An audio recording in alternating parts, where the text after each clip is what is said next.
Good morning. Saturday, November 2nd. And the other day on October 31st, which as you all know was Halloween, and I had to be not in the house at the time when the kids were coming to trick or treat. So I left a dish of Hershey Kisses outside on the front step with a little sign, please help yourself, don't take too many. And I expected that when I would get back from wherever I was going, the dish would be empty. But it wasn't. There was still a handful of Hershey Kisses around. I have done this in the past with much different results. And sometimes the first person comes along and they take all the candy, and that's the end of it. So it was a very pleasant Halloween with respect to that.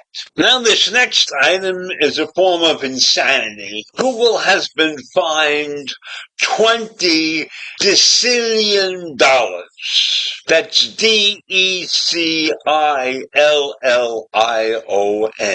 It's a number I never heard of before, but that number represents more than the world's total wealth. And Google has been fined by a Russian court for that amount of money. Why? Why would a Russian court do that? Because Google has closed up shop in Russia. But that doesn't stop the court there from leveling this fine that's greater than all the wealth in the world. And it's a figure that is growing larger and larger every day.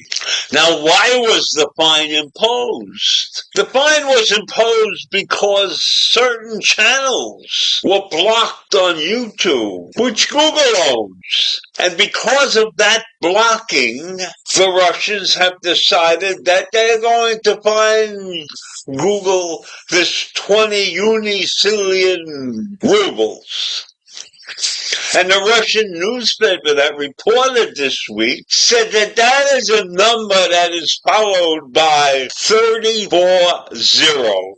Is that not ridiculous? Who could read a number that has 34 zeros in it? The fine is significantly more money than the combined global total wealth of $477 trillion. That doesn't seem like so much money when you consider the entire world. But then I can't envision what $477 trillion looks like on paper. The worldwide gross domestic product last year was about 105 trillion, and that's according to the World Bank. These are numbers that are beyond my comprehension, and they are probably beyond the comprehension of most of the people that are listening to this rant. So Google's company, which goes by the name of Alphabet, is one of the 5 most valuable companies in the world.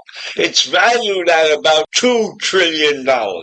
That's bupkis in terms of the numbers that Russia is talking about.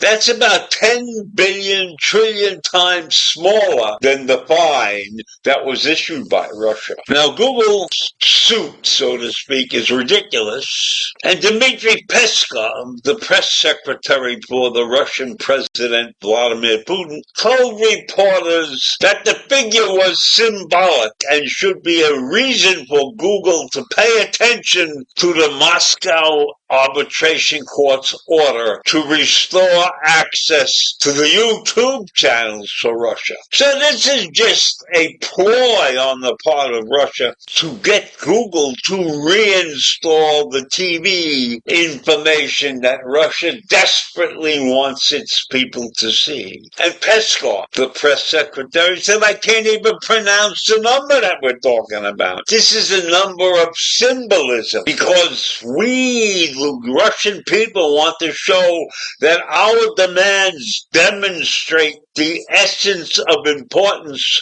for our channel's grievances against Google. You are depriving the Russian people of info that is important to them and important to us. We do not want to be blocked by any company like Google. Now, what's also interesting is that this blockage of the channels to Russia was initiated in 2020, before the Ukrainian war starts. This blockage was just part of the sanctions that the U.S. put upon Russia because of their behavior. And the invasion of Ukraine by Russia only escalated the entire view that the U.S. has of Russia. And so Google's Russian subsidiary filed for bankruptcy in 2022 after its assets were subject to fines by the Russian government. So YouTube and other platforms blocked some Russian media to viewers outside the country in response to the war. And the platform banned more than 3,000 channels this year that were linked to pro-invasion voices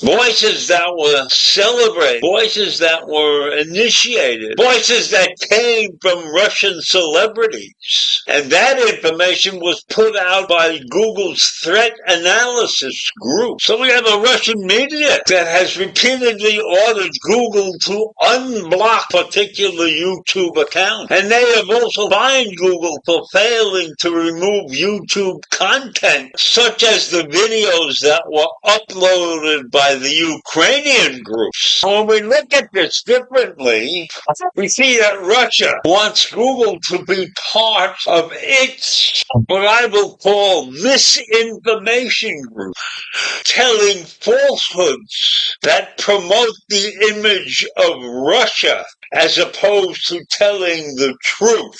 But in reality, YouTube has continued to be accessible to Russia after other Western social media platforms were blocked. But the interesting thing about the visions that the Russians are getting from YouTube have been dramatically slowed, or they cease to load certain videos altogether. So experts have said that these blips in the presentation of the Google information to the Russians have probably been caused by Russian state censorship. So there you have it, a major information media censored by the Russian government to keep its people in the dark. I leave you with that this morning. Have a great day. Bye.